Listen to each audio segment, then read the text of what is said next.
Accusé d'homicide involontaire, Alec Baldwin a plaidé non coupable de manière formelle mercredi devant la justice américaine, plus de 2 ans après le tir mortel qui a entraîné la mort de la directrice de la photographie de son film western, Rust. L'acteur de 65 ans était attendu devant un tribunal jeudi pour une audience préliminaire, mais sa défense a renoncé à son droit de comparaître et a envoyé un document indiquant qu'il plaide non coupable. Le comédien, qui risque jusqu'à 18 mois d'emprisonnement, nie avoir appuyé sur la détente et a toujours maintenu qu'on lui avait assuré que son arme était inoffensive. L'affaire remonte à octobre 2021. Le tournage de Rust avait viré au drame dans un ranch du Nouveau-Mexique, sud-ouest des États-Unis, lorsqu'Alec Baldwin avait pointé une arme censée ne contenir que des balles à blanc, mais dont un projectile bien réel avait tué la directrice de la photographie Alina Hutchin et blessé le réalisateur Joel Souza. Ce fait divers rare avait choqué Hollywood et provoqué des appels à interdire les armes à feu sur les plateaux.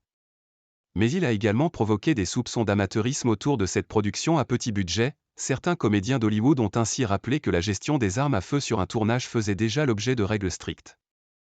Star de Rust, Alec Baldwin officiait également comme producteur sur le film. Mais il n'est poursuivi qu'en tant qu'acteur.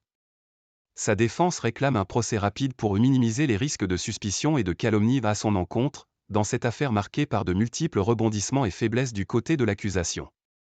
Le parquet avait abandonné les poursuites contre le comédien en avril, en invoquant de nouveaux éléments d'enquête.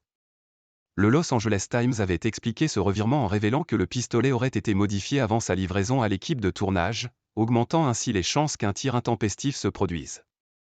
Rebondissement judiciaire. Mais les procureurs avaient prévenu que l'enquête se poursuivait et que l'acteur n'était pour autant pas exonéré. Il a été de nouveau inculpé mi-janvier après un nouveau rebondissement.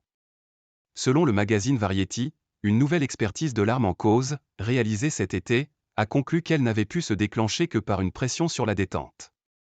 Cassée au cours de tests effectués par le FBI lors de l'enquête initiale, cette réplique d'un pistolet d'époque est au centre de toutes les interrogations. Toute la question est de savoir si elle a pu se déclencher seule.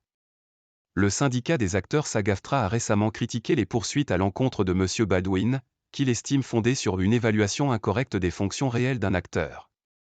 Le travail d'un acteur n'est pas d'être un expert en armes ou en armes à feu, a rappelé l'organisation dans un communiqué.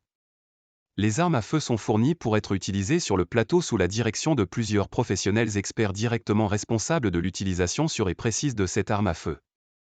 L'armurière du film, Ana Gutiérrez-Reed, est également accusée d'homicide involontaire dans cette affaire et son procès doit débuter le 21 février.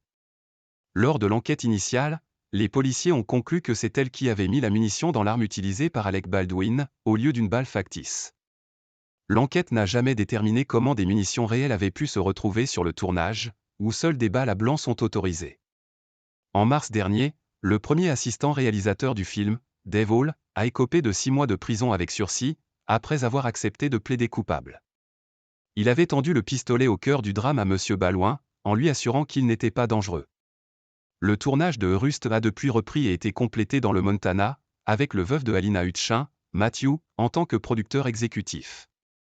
Fin 2022, il avait abandonné les poursuites qu'il avait engagées au civil contre Alec Baldwin au terme d'un accord dont le montant n'a pas été divulgué. À l'époque, il avait attribué la mort de sa femme à un terrible accident.